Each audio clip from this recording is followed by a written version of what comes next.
Hello everyone, आप सभी का स्वागत है हमारे इस नए वीडियो में। इस वीडियो में मैं शहीद-ए-आज़म भगत सिंह का एक लेख मैं नास्तिक क्यों हूँ का ऑडियो बुक लेके आया हूँ। फ्यूचर में ऐसे ही और इंटरेस्टिंग ऑडियो बुक लाता रहूँगा। अगर आपको मेरा ये ऑडियो बुक पसंद आता है तो वीडियो को लाइक, शेयर एंड सब्सक्राइब करें। नेक्स्ट ऑडियो बुक आप कौन सा चाहते हैं वो आप कमेंट में हमें बता सकते हैं। भगत सिंह 1931 मैं नास्तिक क्यों हूँ। यह लेख भगत सिंह ने जेल में रहते हुए लिखा था और यह 27 सितंबर 1931 को लाहौर के अखबार द पीपल में प्रकाशित हुआ। इस लेख में भगत सिंह ने ईश्वर की उपस्थिति पर अनेक तर्कपूर्ण सवाल खड़े किए हैं और इस संसार के निर्माण, मनुष्य के जन्म, मनुष्य के मन में ईश्वर की कल्पना के साथ साथ संसार में मनुष्य की दीनता, उसके शोषण, दुनिया में व्याप्त अराजकता और वर्गभेद की स्थितियों का भी विश्लेषण किया है। यह भगत सिंह के लेखन के सबसे चर्चित हिस्सों में रहा है। स्वतंत्रता सेनानी बाबा रणधीर सिंह 1930-31 के बीच लाहौर के सेंट्रल जेल में कैद थे। वे एक धार्मिक व्यक्ति थे जिन्हें यह जानकर बहुत कष्ट हुआ कि भगत सिंह का ईश्वर पर विश्वास नहीं है। वे किसी तरह भगत सिंह की कालकोठरी में पहुंचने में सफल हुए और उन्हें ईश्वर के अस्तित्व पर यकीन दिलाने की कोशिश की। असफल होने पर बाबा ने नाराज होकर कहा, प्रसिद्धि से तुम्हारा दिमाग खराब हो गया है और तुम अहंकारी बन गए हो जो कि एक काले पर्दे के तरह तुम्हारे और ईश्वर के बीच खड़ी है। इस टिप्पणी के जवाब में ही भगत सिंह ने यह लेख लिखा खड़ा हुआ है। क्या मैं किसी अहंकार के कारण सर्वशक्तिमान, सर्वव्यापी तथा सर्वज्ञानी ईश्वर के अस्तित्व पर विश्वास नहीं करता हूँ? मेरे कुछ दोस्त शायद ऐसा कहकर मैं उन पर बहुत अधिकार नहीं जमा रहा हूं, मेरे साथ अपने थोड़े से संपर्क में इस निष्कर्ष पर पहुंचने के लिए उत्सुक हैं कि मैं ईश्वर के अस्तित्व को नकार कर कुछ जरूरत से ज्यादा आगे जा रहा हूं और मेरे घमंड ने कुछ हद तक मुझे इस अविश्वास के लिए उकसाया है। मैं ऐसी कोई शेखी नहीं बघारता कि मैं मानवीय कमजोरियों से बहुत ऊपर हूं। मैं एक मनुष्य हूँ और इससे अधिक कुछ नहीं। कोई भी इससे अधिक होने का दावा नहीं कर सकता। यह कमजोरी मेरे अंदर भी है। अहंकार भी मेरे स्वभाव का अंग है। अपने कामरेडों के बीच मुझे निरंकुश कहा जाता था। यहाँ तक कि मेरे दोस्त श्री बटुकेश्वर कुमार दत्त भी मुझे कभी कभी ऐसा कहते थे। कई मौकों पर स्वेच्छाचारी कह मेरी निंदा भी की गई। कुछ दोस्तों को शिकायत है और गंभीर रूप से है कि मैं अनचाहे ही अपने विचार उन पर थोपता हूं और अपने प्रस्तावों को मनवा लेता हूं। यह बात कुछ हद तक सही है। इससे मैं इनकार नहीं करता। इसे अहंकार कहा जा सकता है। जहां तक अन्य प्रचलित मतों के मुकाबले हमारे अपने मत का सवाल है, मुझे निश्चय ही अपने मत पर गर्व है। लेकिन यह व्यक्तिगत नहीं है। ऐसा हो सकता है कि यह केवल अपने विश्वास के प्रति न्यायोचित गर्व हो और इसको घमंड नहीं कहा जा सकता। घमंड तो स्वयं के प्रति अनुचित गर्व की अधिकता है। क्या यह अनुचित गर्व है जो मुझे नास्तिकता की ओर ले गया? अथवा इस विषय का खूब सावधानी से अध्ययन करने और उस पर खूब विचार करने के बाद मैंने ईश्वर पर अविश्वास किया? मैं यह समझने में पूरी तरह से असफल रहा हूं कि अनुचित गर्व या वृथाभिमान किस तरह किसी व्यक्ति के ईश्वर में विश्वास करने के रास्ते में रोड़ा बन सकता है। किसी वास्तव में महान व्यक्ति की महानता को मैं मान्यता न दूं, यह तभी हो सकता है जब मुझे भी थोड़ा ऐसा यश प्राप्त हो गया हो जिसके या तो मैं योग्य नहीं हूं या मेरे अंदर वे गुण नहीं हैं जो इसके लिए आवश्यक हैं। यहाँ तक तो समझ में आता है। लेकिन यह कैसे हो सकता है कि एक व्यक्ति जो ईश्वर में विश्वास रखता हो, सहसा अपने व्यक्तिगत अहंकार के कारण उसमें विश्वास करना बंद कर दे? या तो मनुष्य अपने को ईश्वर का प्रतिद्वंद्वी समझने लगे, या वह स्वयं को ही ईश्वर मानना शुरू कर दे। इन दोनों ही अवस्थाओं में वह सच्चा नास्तिक नहीं बन सकता। पहली अवस्था में तो वह अपने प्रतिद्वंद्वी के अस्तित्व को नकारता ही नहीं है। दूसरी अवस्था में भी वह एक ऐसी चेतना के अस्तित्व को मानता है जो पर्दे के पीछे से प्रकृति की सभी गतिविधियों का संचालन करती है। मैं तो उस सर्वशक्तिमान परम आत्मा के अस्तित्व से ही इनकार करता हूँ। यह अहंकार नहीं है जिसने मुझे नास्तिकता के सिद्धांत को ग्रहण करने के लिए प्रेरित किया। मैं न तो एक प्रतिद्वंद्वी हूँ, न ही एक अवतार और न ही स्वयं परमात्मा। इस अभियोग को अस्वीकार करने के लिए आइए तथ्यों पर गौर करें। मेरे इन दोस्तों के अनुसार दिल्ली बम केस और लाहौर षड्यंत्र केस के दौरान मुझे जो अनावश्यक यश मिला, शायद उस कारण मैं वृथाभिमानी हो गया हूँ। मेरा नास्तिकतावाद कोई अभी हाल की उत्पत्ति नहीं है। मैंने तो ईश्वर पर विश्वास करना तब छोड़ दिया था जब मैं एक अप्रसिद्ध नौजवान था, कम से कम एक कॉलेज का विद्यार्थी तो ऐसे किसी अनुचित अहंकार को नहीं पाल पोस सकता जो उसे नास्तिकता की ओर ले जाए। यद्यपि मैं कुछ अध्यापकों का चहेता था तथा कुछ अन्य को मैं अच्छा नहीं लगता था, पर मैं कभी भी बहुत मेहनती अथवा पढ़ाकू विद्यार्थी नहीं रहा। अहंकार जैसी भावना में फंसने का कोई मौका ही न मिल सका। मैं तो एक बहुत लज्जालू स्वभाव का लड़का था जिसकी भविष्य के बारे में कुछ निराशावादी प्रकृति थी। मेरे बाबा, जिनके प्रभाव में मैं बड़ा हुआ, एक रूढ़िवादी आर्य समाजी हैं। एक आर्य समाजी और कुछ भी हो, नास्तिक नहीं होता। अपनी प्राथमिक शिक्षा पूरी करने के बाद मैंने D0A0V0 स्कूल लाहौर में प्रवेश लिया और पूरे एक साल उसके छात्रावास में रहा। वहां सुबह और शाम की प्रार्थना के अतिरिक्त मैं घंटों गायत्री मंत्र जपा करता था।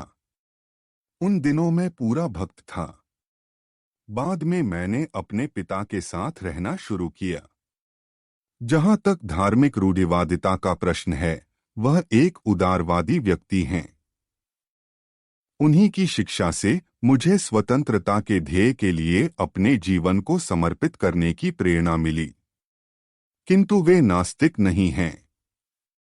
उनका ईश्वर में दृढ़ विश्वास है। पूजा प्रार्थना के लिए प्रोत्साहित करते रहते थे। इस प्रकार से मेरा पालन पोषण हुआ। असहयोग आंदोलन के दिनों में राष्ट्रीय कॉलेज में प्रवेश लिया। यहाँ आकर ही मैंने सारी धार्मिक समस्याओं, यहाँ तक कि ईश्वर के अस्तित्व के बारे में उदारतापूर्वक सोचना, विचारना तथा उसकी आलोचना करना शुरू किया। पर अभी भी मैं पक्का आस्तिक था। उस समय तक मैं अपने लंबे बाल रखता था। यद्यपि मुझे कभी भी सिख या अन्य धर्मों की पौराणिकता और सिद्धांतों में विश्वास न हो सका था, किंतु मेरी ईश्वर के अस्तित्व में दृढ़ निष्ठा थी। बाद में मैं क्रांतिकारी पार्टी से जुड़ा। वहां जिस पहले नेता से मेरा संपर्क हुआ, वे तो पक्का विश्वास न होते हुए भी ईश्वर के अस्तित्व को नकारने का साहस ही नहीं कर सकते थे। ईश्वर के बारे में मेरे हठ पूर्वक पूछते रहने पर वे कहते, जब इच्छा हो तब पूजा कर लिया करो, यह नास्तिकता है जिसमें साहस का अभाव है। दूसरे नेता जिनके मैं संपर्क में आया, पक्के श्रद्धालु आदरणीय कामरेड शचीन्द्र नाथ सान्याल आजकल काकोरी षड्यंत्र केस के सिलसिले में आजीवन कारावास भोग रहे हैं। उनकी पुस्तक बंदी जीवन ईश्वर की महिमा का जोर शोर से गान है। उन्होंने उसमें ईश्वर के ऊपर प्रशंसा के पुष्प रहस्यात्मक वेदांत के कारण बरसाए हैं। 28 जनवरी 1925 को पूरे भारत में जो दी रिवॉल्यूशनरी क्रांतिकारी पर्चा बांटा गया था, वह उन्हीं के बौद्धिक श्रम का परिणाम है। उसमें सर्वशक्तिमान और उसकी लीला एवं कार्यों की प्रशंसा की गई है। मेरा ईश्वर के प्रति अविश्वास का भाव क्रांतिकारी दल में भी प्रस्फुटित नहीं हुआ था। काकोरी के सभी 4 शहीदों ने अपने अंतिम दिन भजन प्रार्थना में गुजारे थे। राम प्रसाद बिस्मिल एक रूढ़िवादी आर्य समाजी थे। समाजवाद तथा साम्यवाद में अपने वृहद अध्ययन के बावजूद राजेन लाडी उपनिषद एवं गीता के श्लोकों के उच्चारण की अपनी अभिलाषा को दबा न सके। मैंने उन सब में सिर्फ एक ही व्यक्ति को देखा जो कभी प्रार्थना नहीं करता था और कहता था, दर्शन शास्त्र मनुष्य की दुर्बलता अथवा ज्ञान के सीमित होने के कारण उत्पन्न होता है। वह भी आजीवन निर्वासन की सजा भोग रहा है, परंतु उसने भी ईश्वर के अस्तित्व को नकारने की कभी हिम्मत नहीं की। एक रोमांटिक आदर्शवादी क्रांतिकारी था। अब तक हम दूसरों का अनुसरण करते थे, अब अपने कंधों पर जिम्मेदारी उठाने का समय आया था। यह मेरे क्रांतिकारी जीवन का एक निर्णायक बिंदु था। अध्ययन की पुकार मेरे मन के गलियारों में गूंज रही थी। विरोधियों द्वारा रखे गए तर्कों का सामना करने योग्य बनने के लिए अध्ययन करो। अपने मत के पक्ष में तर्क देने के लिए सक्षम होने के वास्ते पढ़ो। मैंने पढ़ना शुरू कर दिया। इससे मेरे पुराने विचार व विश्वास अद्भुत रूप से परिष्कृत हुए। रोमांस की जगह गंभीर विचारों ने ली न और अधिक रहस्यवाद, न ही अंधविश्वास। यथार्थवाद हमारा आधार बना। मुझे विश्वक्रांति के अनेक आदर्शों के बारे में पढ़ने का खूब मौका मिला। मैंने अराजकतावादी नेता बाकुनिन को पढ़ा, कुछ साम्यवाद के पिता मार्क्स को, किंतु अधिक लेनिन, ट्रॉत्स्की व अन्य लोगों को पढ़ा जो अपने देश में सफलतापूर्वक क्रांति लाए थे। ये सभी नास्तिक थे। बाद में मुझे निर्लम्ब स्वामी की पुस्तक सहज ज्ञान मिली। इसमें रहस्यवादी नास्तिकता थी। 1926 के अंत तक मुझे इस बात का विश्वास हो गया कि एक सर्वशक्तिमान परम आत्मा की बात, जिसने ब्रह्मांड का सृजन, दिग्दर्शन और संचालन किया, एक कोरी बकवास है। मैंने अपने इस अविश्वास को प्रदर्शित किया। मैंने इस विषय पर अपने दोस्तों से बहस की। मैं एक घोषित नास्तिक हो चुका था। मई 1927 में मैं लाहौर में गिरफ्तार हुआ। रेलवे पुलिस हवालात में मुझे 1 महीना काटना पड़ा। पुलिस अफसरों ने मुझे बताया कि मैं लखनऊ में था जब वहां काकोरी दल का मुकदमा चल रहा था, कि मैंने उन्हें छुड़ाने की किसी योजना पर बात की थी, कि उनकी सहमति पाने के बाद हमने कुछ बम प्राप्त किए थे, कि 1927 में दशहरा के अवसर पर उन बमों में से एक परीक्षण के लिए भीड़ पर फेंका गया, कि यदि मैं क्रांतिकारी दल की गतिविधियों पर प्रकाश डालने वाला एक वक्तव्य दे दूं तो मुझे गिरफ्तार नहीं किया जाएगा और इसके विपरीत मुझे अदालत में मुखबिर की तरह पेश किए बगैर रिहा कर दिया जाएगा और इनाम दिया जाएगा। मैं इस प्रस्ताव पर हंसा। यह सब बेकार की बात थी। हम लोगों की भांति विचार रखने वाले अपनी निर्दोष जनता पर बम नहीं फेंका करते। CID के वरिष्ठ अधीक्षक श्री न्यूमन ने कहा कि यदि मैंने वैसा वक्तव्य नहीं दिया तो मुझ पर काकोरी केस से संबंधित विद्रोह छेड़ने के षड्यंत्र तथा दशहरा उपद्रव में क्रूर हत्याओं के लिए मुकदमा चलाने पर बाध्य होंगे और कि उनके पास मुझे सजा दिलाने व फांसी पर लटकवाने के लिए उचित प्रमाण हैं। उसी दिन से कुछ पुलिस अफसरों ने मुझे नियम से दोनों समय ईश्वर की स्तुति करने के लिए फुसलाना शुरू किया। पर अब मैं एक नास्तिक था। मैं स्वयं के लिए यह बात तय करना चाहता था कि क्या शांति और आनंद के दिनों में ही मैं नास्तिक होने का दंभ भरता हूँ या ऐसे कठिन समय में भी मैं उन सिद्धांतों पर अडिग रह सकता हूँ। बहुत सोचने के बाद मैंने निश्चय किया कि किसी भी तरह ईश्वर पर विश्वास तथा प्रार्थना में नहीं कर सकता। नहीं, मैंने एक क्षण के लिए भी नहीं कि यही असली परीक्षण था और मैं सफल रहा। अब मैं एक पक्का अविश्वासी था और तब से लगातार हूं। इस परीक्षण पर खरा उतरना आसान काम न था। विश्वास कष्टों को हल्का कर देता है, यहां तक कि उन्हें सुखकर बना सकता है। ईश्वर में मनुष्य को अत्यधिक सांत्वना देने वाला एक आधार मिल सकता है। उसके बिना मनुष्य को अपने ऊपर निर्भर करना पड़ता है।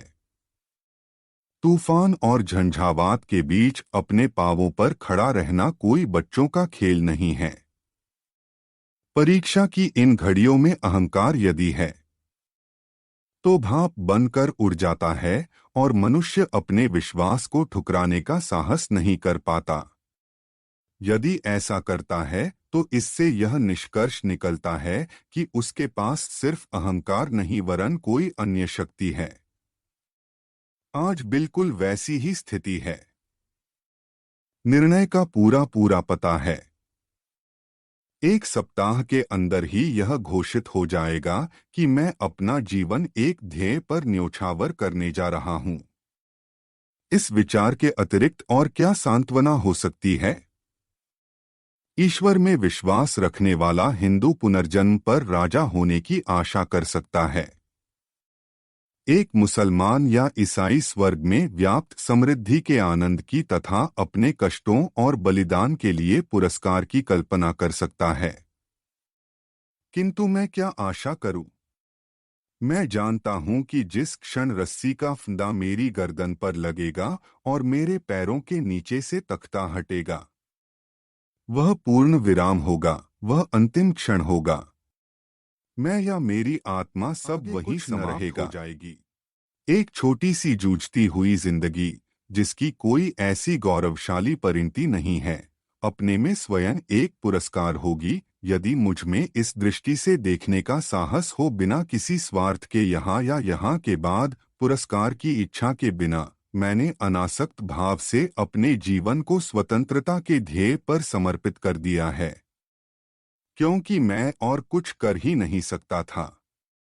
जिस दिन हमें इस मनोवृत्ति के बहुत से पुरुष और महिलाएं मिल जाएंगे जो अपने जीवन को मनुष्य की सेवा और पीड़ित मानवता के उद्धार के अतिरिक्त कहीं समर्पित कर ही नहीं सकते, उसी दिन मुक्ति के युग का शुभारंभ होगा। वे शोषकों, उत्पीड़कों और अत्याचारियों को चुनौती देने के लिए उत्प्रेरित होंगे। इसलिए नहीं कि उन्हें राजा बनना है या कोई अन्य पुरस्कार प्राप्त करना है, यहाँ या अगले जन्म में या मृत्योपरांत स्वर्ग में। उन्हें तो मानवता की गर्दन से दास्तां का जुआ उतार फेंकने और मुक्ति एवं शांति स्थापित करने के लिए इस मार्ग को अपनाना होगा। क्या वे उस रास्ते पर चलेंगे जो उनके अपने लिए खतरनाक किंतु उनकी महान आत्मा के लिए एकमात्र कल्पनीय रास्ता है? क्या इस महान ध्येय के प्रति उनके गर्व को अहंकार कहकर उसका गलत अर्थ लगाया जाएगा?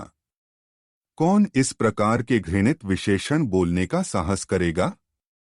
या तो वह मूर्ख है या धूर्त। हमें चाहिए कि उसे क्षमा कर दें, क्योंकि वह उस हृदय में उद्वेलित उच्च विचारों, भावनाओं, आवेगों तथा उनकी गहराई को महसूस नहीं कर सकता। उसका हृदय मांस के एक टुकड़े की तरह मृत है। उसकी आंखों पर अन्य स्वार्थों के प्रेतों की छाया पड़ने से वे कमजोर हो गई हैं। स्वयं पर भरोसा रखने के गुण को सदैव अहंकार की संज्ञा दी जा सकती है। यह दुखपूर्ण और कष्टप्रद है, पर चारा ही क्या है? आलोचना और स्वतंत्र विचार एक क्रांतिकारी के दोनों अनिवार्य गुण हैं, क्योंकि हमारे पूर्वजों ने किसी परम आत्मा के प्रति विश्वास बना लिया था। अतः कोई भी व्यक्ति जो उस विश्वास को सत्यता या उस परम आत्मा के अस्तित्व को ही चुनौती दे, उसको विधर्मी, विश्वासघाती कहा जाएगा। यदि उसके तर्क इतने अकाट्य हैं कि उनका खंडन वितर्क द्वारा नहीं हो सकता और उसकी आस्था इतनी प्रबल है कि उसे ईश्वर के प्रकोप से होने वाली विपत्तियों का भय दिखाकर दबाया नहीं जा सकता, निंदा की जाएगी कि वह वृथाभिमानी है। यह मेरा अहंकार नहीं था जो मुझे नास्तिकता की ओर ले गया। मेरे तर्क का तरीका संतोषप्रद सिद्ध होता है या नहीं, इसका निर्णय मेरे पाठकों को करना है, मुझे नहीं। मैं जानता हूं कि ईश्वर पर विश्वास ने आज मेरा जीवन आसान और मेरा बोझ हल्का कर दिया होता। उस पर मेरे अविश्वास ने सारे वातावरण को अत्यंत शुष्क बना दिया है। थोड़ा सा रहस्यवाद इसे कवित्वमय बना सकता है, किंतु मेरे भाग्य को किसी उन्माद का सहारा नहीं चाहिए। मैं यथार्थवादी हूं। मैं अंतः प्रकृति पर विवेक की सहायता से विजय चाहता हूं। इस ध्येय में मैं सदैव सफल नहीं हुआ हूं। प्रयास करना मनुष्य का कर्तव्य है। सफलता तो संयोग तथा वातावरण पर निर्भर है। कोई भी मनुष्य जिसमें तनिक भी विवेक शक्ति है, वह अपने वातावरण को तार्किक रूप से समझना चाहेगा। जहां सीधा प्रमाण नहीं है, वहां दर्शन शास्त्र का महत्व है। जब हमारे पूर्वजों ने फुर्सत के समय विश्व के रहस्य को, इसके भूत, वर्तमान एवं भविष्य को, इसके क्यों और कहां से को समझने का प्रयास किया, तो सीधे परिणामों के कठिन अभाव में हर व्यक्ति ने इन प्रश्नों को अपने ढंग से हल किया। यही कारण है कि विभिन्न धार्मिक मतों में हमको इतना अंतर मिलता है, जो कभी कभी वैमनस्य तथा झगड़े का रूप ले लेता है। न केवल पूर्व और पश्चिम के दर्शनों में मतभेद है, बल्कि प्रत्येक गोलार्ध के अपने विभिन्न मतों में आपस में अंतर है। पूर्व के धर्मों में, इस्लाम तथा हिंदू धर्म में जरा भी अनुरूपता नहीं है। भारत में ही बौद्ध तथा जैन धर्म उस ब्राह्मणवाद से बहुत अलग है, जिसमें स्वयं आर्य समाज व सनातन धर्म जैसे विरोधी मत पाए जाते हैं। पुराने समय का एक स्वतंत्र विचारक चार्वाक है। उसने ईश्वर को पुराने समय में ही चुनौती दी थी। हर व्यक्ति अपने को सही मानता है। दुर्भाग्य की बात है कि बजाय पुराने विचारकों के अनुभवों तथा विचारों को भविष्य में अज्ञानता के विरुद्ध लड़ाई का आधार बनाने के हम आलसियों की तरह, जो हम सिद्ध हो चुके हैं, उनके कथन में अविचल एवं संशयहीन विश्वास की चीख पुकार करते रहते हैं और इस प्रकार मानवता के विकास को जड़ बनाने के दोषी हैं। और अंधविश्वास खतरनाक है। यह मस्तिष्क को मूढ़ और मनुष्य को प्रतिक्रियावादी बना देता है। जो मनुष्य अपने को यथार्थवादी होने का दावा करता है, उसे समस्त प्राचीन रूढ़िगत विश्वासों को चुनौती देनी होगी। प्रचलित मतों को तर्क की कसौटी पर कसना होगा।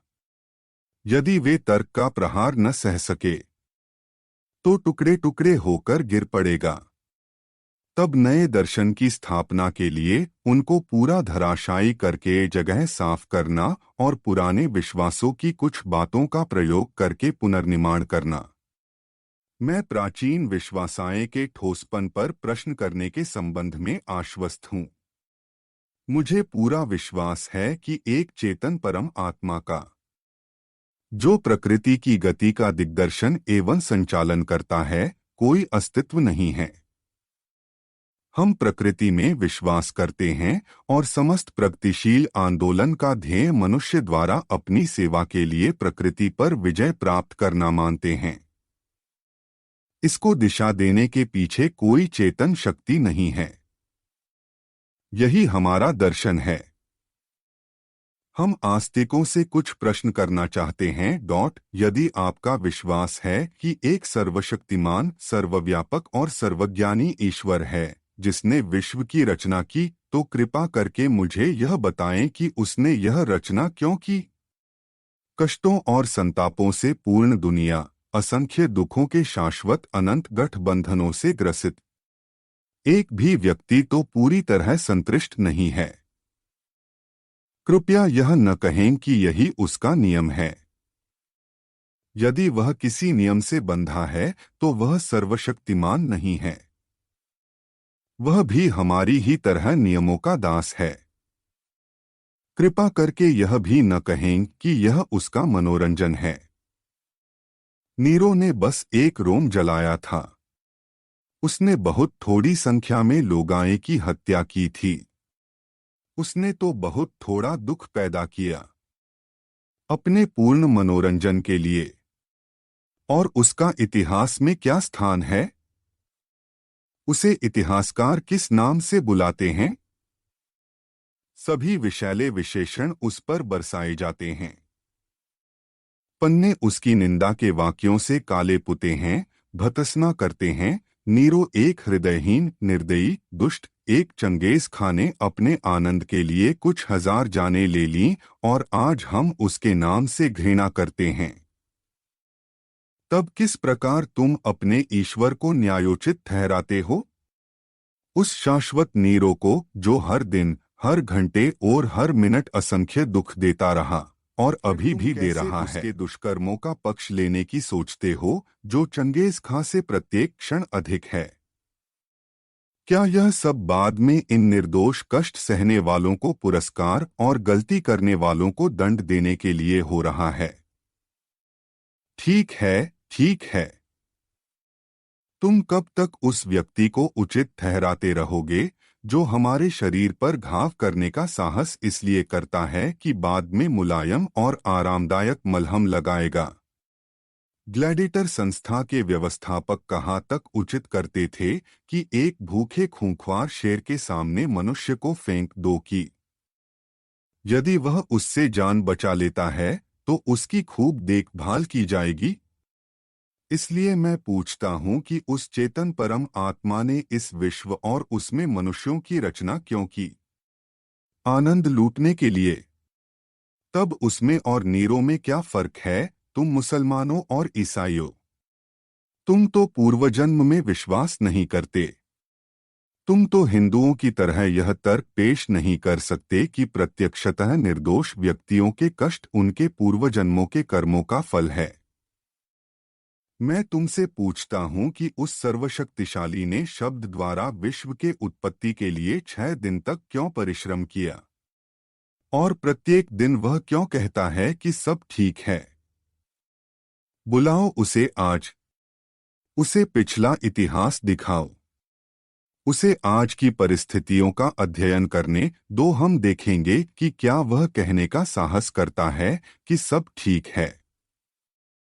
कारावास की काल कोठरियों से लेकर झोपड़ियों की बस्तियों तक, भूख से तड़पते लाखों इंसानों से लेकर उन शोषित मजदूरों से लेकर जो पूंजीवादी पिशाच द्वारा खून चूसने की क्रिया को धैर्यपूर्वक निरुत्साह से देख रहे हैं तथा उस मानव शक्ति की बर्बादी देख रहे हैं जिसे देखकर कोई भी व्यक्ति जिसे तनिक भी सहज ज्ञान है भय से सिहर उठेगा और अधिक उत्पादन को जरूरतमंद लोगों में बांटने के बजाय समुद्र में फेंक देना बेहतर समझने से लेकर राजाओं के उन महलों तक जिनकी नींव मानव की हड्डियों पर पड़ी है, उसको यह सब देखने दो और फिर कहे सब कुछ ठीक है। क्यों और कहां से? यही मेरा प्रश्न है। तुम चुप हो, ठीक है, और तो मैं आगे तुम कहते हो कि आज जो कष्ट भोग रहे हैं ये पूर्वजन्म के पापी हैं और आज के उत्पीड़क पिछले जन्मों में साधु पुरुष थे, आथ वे सत्ता का आनंद लूट रहे हैं। मुझे यह मानना पड़ता है कि आपके पूर्वज बहुत चालाक व्यक्ति थे। उन्होंने ऐसे सिद्धांत गढ़े जिनमें तर्क और अविश्वास के सभी प्रयासों को विफल करने की काफी ताकत है। न्यायशास्त्र के अनुसार दंड को अपराधी पर पड़ने वाले असर के आधार पर केवल 3 कारणों से उचित ठहराया जा सकता है। वे हैं प्रतिकार, भय तथा सुधार। आज सभी प्रगतिशील विचारकों द्वारा प्रतिकार के सिद्धांत की निंदा की जाती है। भयभीत करने के सिद्धांत का भी अंत वही है। सुधार करने का सिद्धांत ही केवल आवश्यक है और मानवता की प्रगति के लिए अनिवार्य है। इसका ध्येय अपराधी को योग्य और शांतिप्रिय नागरिक के रूप में समाज को लौटाना है। किंतु यदि हम मनुष्यों को अपराधी मान भी लें तो ईश्वर द्वारा उन्हें दिए गए दंड की क्या प्रकृति है? तुम कहते हो वह उन्हें गाय, बिल्ली, पेड़, जड़ी बूटी या जानवर बनाकर पैदा करता है। तुम ऐसे 84 लाख दंडों को गिनाते हो। मैं पूछता हूं कि मनुष्य पर इनका सुधारक के रूप में क्या असर है। तुम ऐसे कितने व्यक्तियों से मिले हो जो यह कहते हैं कि वे किसी पाप के कारण पूर्वजन्म में गधा के रूप में पैदा हुए थे? एक भी नहीं। अपने पुराणों से उदाहरण न दो, मेरे पास तुम्हारी पौराणिक कथाओं के लिए कोई स्थान नहीं है। और फिर क्या तुम्हें पता है कि दुनिया में सबसे बड़ा पाप गरीब होना है? गरीबी एक अभिशाप है। यह एक दंड है। मैं पूछता हूं कि दंड प्रक्रिया की कहाँ तक प्रशंसा करें, जो अनिवार्यतः मनुष्य को और अधिक अपराध करने को बाध्य करे। क्या तुम्हारे ईश्वर ने यह नहीं सोचा था या उसको भी ये सारी बातें मानवता द्वारा अकथनीय कष्टों के झेलने की कीमत पर अनुभव से सीखनी थीं? तुम क्या सोचते हो? किसी गरीब या अनपढ़ परिवार जैसे एक चमार या मेहतर के यहाँ पैदा होने पर इंसान का क्या भाग्य होगा? चूंकि वह गरीब है, इसलिए पढ़ाई नहीं कर सकता। वह अपने साथियों से तिरस्कृत एवं परित्यक्त रहता है, जो ऊंची जाति में पैदा होने के कारण अपने को ऊंचा समझते हैं। उसका अज्ञान, उसकी गरीबी तथा उससे किया गया व्यवहार उसके हृदय को समाज के प्रति निष्ठुर बना देते हैं। करता है तो उसका फल कौन भोगेगा? ईश्वर, वह स्वयं या समाज के मनीषी? और उन लोगों के दंड के बारे में क्या होगा जिन्हें दंभी ब्राह्मणों ने जानबूझकर अज्ञानी बनाए रखा तथा जिनको तुम्हारी ज्ञान की पवित्र पुस्तकों, वेदों के कुछ वाक्य सुन लेने के कारण कान में पिघले शीशे की धारा सहन करने की सजा भुगतनी पड़ती थी? यदि वे कोई अपराध करते हैं तो उसके लिए कौन जिम्मेदार होगा और उनका प्रहार कौन सहेगा? मेरे प्रिय दोस्तों, ये सिद्धांत विशेषाधिकार युक्त लोगों के आविष्कार हैं। ये अपनी हथियाई हुई शक्ति, पूंजी तथा उच्चता को इन सिद्धांतों के आधार पर सही ठहराते हैं। अपटान सिंक्लेयर ने लिखा था कि मनुष्य को बस अमरत्व में विश्वास दिला दो और उसके बाद उसकी सारी संपत्ति लूट लो। वह बगैर बड़बड़ाए इस कार्य में तुम्हारी सहायता करेगा। धर्म के उपदेशकों तथा सत्ता के स्वामियों के गठबंधन से ही जेल, फांसी, कोड़े और ये सिद्धांत उपजते हैं। मैं पूछता हूँ, तुम्हारा सर्वशक्तिशाली ईश्वर हर व्यक्ति को क्यों नहीं उस समय रोकता है जब वह कोई पाप या अपराध कर रहा होता है? यह तो वह बहुत आसानी से कर सकता है। उसने क्यों नहीं लड़ाकू राजाओं की लड़ने की उग्रता को समाप्त किया और इस प्रकार विश्वयुद्ध द्वारा मानवता पर पड़ने वाली विपत्तियों से उसे बचाया?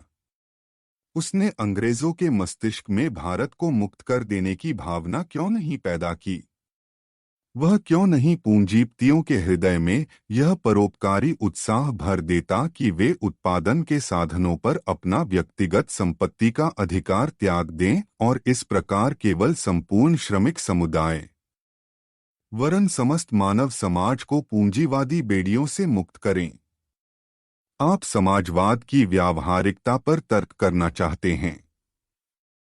मैं इसे आपके सर्वशक्तिमान पर छोड़ देता हूं कि वह लागू करे। जहां तक सामान्य भलाई की बात है, लोग समाजवाद के गुणों को मानते हैं। वे इसके व्यावहारिक न होने का बहाना लेकर इसका विरोध करते हैं। परमात्मा को आने दो और वह चीज को सही तरीके से कर दे। अंग्रेजों की हुकूमत यहाँ इसलिए नहीं है कि ईश्वर चाहता है, बल्कि इसलिए कि उनके पास ताकत है और हमें उनका विरोध करने की हिम्मत नहीं। वे हमको अपने प्रभुत्व में ईश्वर की मदद से नहीं रखे हैं, बल्कि बंदूकों, राइफलों, बम और गोलियों, पुलिस और सेना के सहारे है कि वे समाज के विरुद्ध सबसे निंदनीय अपराध, एक राष्ट्र का दूसरे राष्ट्र द्वारा अत्याचार पूर्ण शोषण सफलतापूर्वक कर रहे हैं। कहाँ है ईश्वर? क्या वह मनुष्य जाति के इन कष्टों का मजा ले रहा है? एक नीरो, एक चंगेज, उसका नाश हो। क्या तुम मुझसे पूछते हो कि मैं इस विश्व की उत्पत्ति तथा मानव की उत्पत्ति की व्याख्या कैसे करता हूं? ठीक है, मैं तुम्हें बताता हूं। चार्ल्स डार्विन ने इस विषय पर कुछ प्रकाश डालने की कोशिश की है। उसे पढ़ो, यह एक प्रकृति की घटना है। विभिन्न पदार्थों के निहारिका के आकार में आकस्मिक मिश्रण से पृथ्वी बनी। कब? इतिहास देखो। इसी प्रकार की घटना से जंतु पैदा हुए और एक लंबे दौर में मानव। डार्विन की जीव की उत्पत्ति पढ़ो और तदुपरांत सारा विकास मनुष्य द्वारा प्रकृति के लगातार विरोध और उस पर विजय प्राप्त करने की चेष्टा से हुआ। यह इस घटना की संभवतः सबसे सूक्ष्म व्याख्या है। तुम्हारा दूसरा तर्क यह हो सकता है कि क्यों एक बच्चा अंधा या लंगड़ा पैदा होता है? क्या यह उसके पूर्वजन्म में किए गए कार्यों का फल नहीं है? जीव विज्ञान वेत्ताओं ने इस समस्या का वैज्ञानिक समाधान निकाल लिया है। अवश्य ही तुम एक और बचकाना प्रश्न पूछ सकते हो, यदि ईश्वर नहीं है तो लोग उसमें विश्वास क्यों करने लगे? मेरा उत्तर सूक्ष्म तथा स्पष्ट है।